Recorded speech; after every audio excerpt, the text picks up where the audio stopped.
What if the sun, for just one single second, blasted all its power directly at Earth? Would we survive it? Let's find out. The sun releases 3.8 times 10⁻⁶ lines and watts of energy every second. Normally, Earth receives just a tiny fraction, about 1 billion. But what if, somehow, all of it, the entire output of the sun, was focused straight at our planet?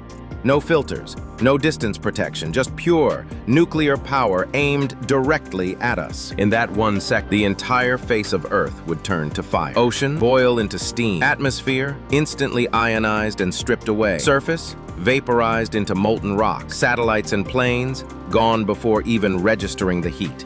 The heat would be so intense, even the backside of Earth would be scorched by the shockwave. Forget survival. Nothing with mass would remain. But can the sun actually do this? No, the sun doesn't aim like a weapon. It radiates in all directions, peacefully. But here's the twist. Solar flares and coronal mass ejections are real. And in 2012, one almost hit Earth. A storm powerful enough to knock out power grids, satellites, and global internet. We would have been sent back decades. So next time you feel a warm sunrise, remember, that peaceful glow comes from a nuclear monster. One tiny shift in energy, and Earth could go from blue and green to black and gone in less than a second. What should we survive next? Drop your craziest what if in the comments. Hit like, share with a space lover.